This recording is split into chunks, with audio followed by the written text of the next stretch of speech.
უნდა ჩაერიოს თუ არა ხელისუფლება? საკვები პროდუქტის ფასების რეგულირებაში. აუცილებლად უნდა ჩაერიოს შვილი. როგორ რა გზით თქვენი? იმიტომ რომ ყველა სპეკულიანტები არიან სულ ყველა ფირმები რომელიც არის სულ ყველა სპეკულიანტია იყიდულობენ მანეთად და ყიდიან ოცმანეთად. გამიგე? ამიტომ ნახდათ უნდა ჩაერიოს ხელისუფლება. ისინი სულ ყველა დასაჭერია. უნდა ერეოდეს და ერევა კიდეც და გზით უნდა იმეც. ნუ ეხლა მე არ ვიცი რა გზით მაგით თავისი სპეციალობა ჭირდება მაგას, მაგრამ მე ვიცი რომ უკვე ერევა და ძალიან ობიექტურადაც. თქვენი აზრით ხელისუფლება უნდა ერეოდეს თუ არა სურსათის პირველია, რა თქმა უნდა, ფასების რეგულირება აუცილებელია, სანამ სოციალური ფონი არის ქვეყანაში ძალიან მძიმე. ამიტომ ხელისუფლების ინტერესია ის, რომ ფასები დარეგულირდეს და მოსახლეობა კმაყოფილი იყოს. მომავალი მათი ამომრჩეველი თუ უნდათ რომ კმაყოფილი იყოს, ამ პრობლემას ძალიან დიდი ყურადღება უნდა მიაქცი. იცით რა, მე მიხდება ყოფნა ერთ-ერთ ევროპულ ქვეყანაში, კერძოდ სკანდინავიაში, შვედეთში და იქ ვხედავ როგორ ერევა ხელისუფლება ჩემი იქ ყოფნის დროს კარტოფილის ფასმა მოიმატა.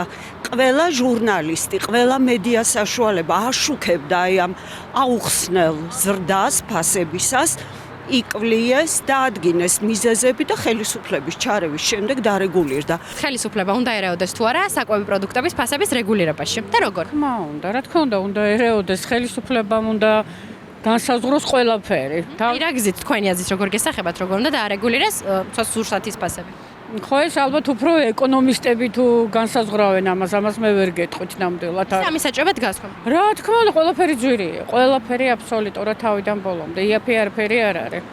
თითქოს იაფია, თითქოს აქციებია შეხვალ, მაგრამ სალაროსთან რომ მიხვალ, არაფერზე აქციები არ არის, ყველაფერი ძვირი გახლავთ. ხელისუფლება უნდა ერეოდეს თუ არა კვების პროდუქტების ფასების რეგულირებაში? რავი თუ დაუკლებენ კი. ხო, აი მაგას გეკითხებით. რა გზით? რეგულაცია ხო უნდა იყოს ძვირია ყველაფერი და კონტროლი უნდა ქონდეს ყველაფერს, რომ თავის ნებაზე ფასები არ გაზარდონ. კანონები უნდა მიიღონ, რომელიც ხელს შეუწყობს ამ ფასების უფრო დაწევას.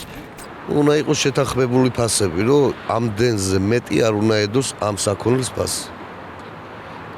დღეს არის ნებაყოფლობით. მინდა მანეთიანზე 10 მანეთს დავდებ და ვიტყვი რომ ჩემია რა ფასიც მინდა იმ არ არის მიზანშეწონილი. საბაზრო ეკონომიკა რასაც მოითხოვს, აი იქ შეუძლია გაამკაცროს კანონები, იმიტომ რომ სოციუმი ძალიან დაბალია, უკვე ძალიან ცოდოა ეს ხალხი დედი. ანტიმონოპოლიური კანონი ჩვენთან არის მიღებული დიდი ხანია, მაგრამ სამწუხაროდ არ ხდება მისი დაცვა. და სწორედ ხელისუფლების პასუხისმგებლობა და პირდაპირ ვალდებულებაა, რომ არეგულირებდეს კანონისა და კონსტიტუციის შესაბამისად ყველა უფლებებს, მათ შორის ამასაც. უნდა ერეოდეს და არეგულიროს სავარაუდოდ. როგორ უნდა ჩაერიოს თქვენი ხედვით? რა ვიცი, ახლა თვითონ ყავთ ისეთი ისინი, ვის იმაში შედის, კომპეტენციაში შედის. და აუცილებლად უნდა დარეგულირდეს რა ფასები, თუ არა კატასტროფულად იწევს. ხელისუფლება უნდა ჩაერიოს თუ არა ამ ფასების რეგულირებაში? კი, ჩარევით უნდა ჩაერიოს. მაშინ რომ საკვები პროდუქტებზე ფასები არის არარეალურად დიდი ქართული რეალობისთვის. სურსაც რაც შეეხება კონკრეტულად, სურსათი კიდე თალკე სპეციფიკაა და მან ალბათ რაღაც ლავირება შეიძლება სახელმწიფოს მხრიდან რა. ხელისუფლება უნდა ერეოდეს თუ არა კვების პროდუქტების ფასების რეგულირებაში?